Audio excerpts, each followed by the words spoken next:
Tu dia. Ho ho.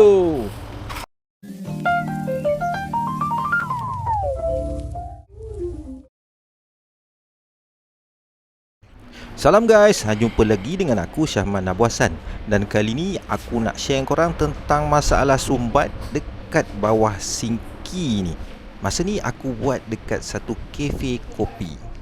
Pada korang yang nak tahu, sebenarnya saluran sinki tu dia bersambung terus ke saluran tandas. Nampak? Ni pipe kat luar tu buka tau, tapi air sangatlah perlahan. Ini maksud memang jelaslah tersumbat dekat kawasan sini. Ini tersumbat air yang masuk ke dalam dinding dan terus ke tandas tu yang tersumbat. Bila tersumbat, kawasan-kawasan yang ada rongga sikit dekat kawasan tu, air dia akan terkeluar. Kita buang dulu air ni dan kita letak semula sebelum kita mulakan projek ini.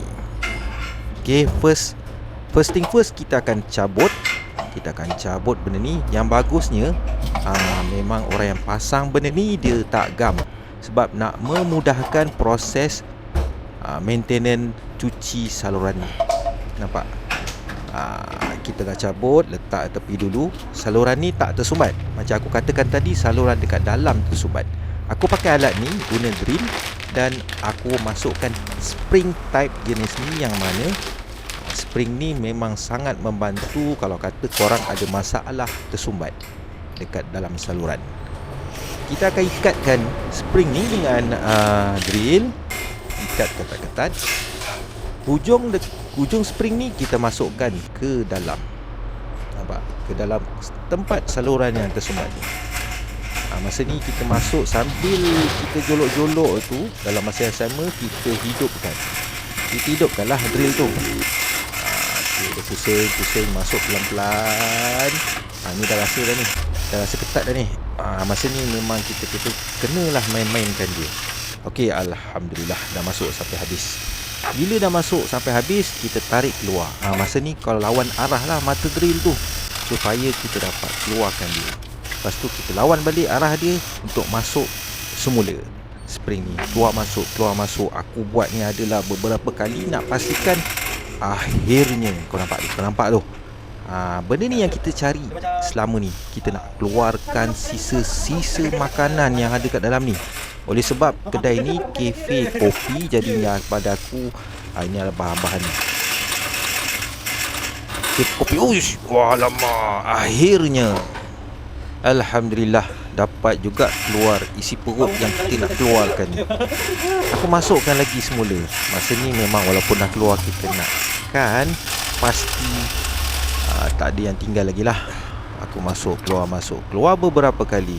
Okay, jom kita tengok dekat bahagian tandas pula. Kau nampak ni, spring dah terkeluar daripada saluran. Kita datang semula ke bawah sinki. Okay, so sekarang kita dah yakin benda ni tak ada yang tinggal. Kita keluarkan spring ni sampai habis. Okay, inilah yang antara sisa-sisa yang berjaya kita keluarkan. Kita pasang balik saluran ni. Masuk balik sebelah sini dan masuk balik yang sebelah ke dalam dinding. Masa ni kita buka air. Kita nak tengok saluran dekat dalam tandas ni macam mana pula. Okey. Nampak tu, nampak. Itu yang kita nak keluarkan. Jap. Macam ambil video yang ada lagi. Alhamdulillah. Dah lepas dah. Settle akhirnya. Kita buka pipe. Ini proses ni aku ambil, kita tengok balik semula ada menitik tak. Time ni dah cuci lah, bawah ni dah bersih. Alhamdulillah tak ada lagi leaking, air dah keluar dengan lancar. Jumpa lagi guys pada fokus yang akan datang. Assalamualaikum.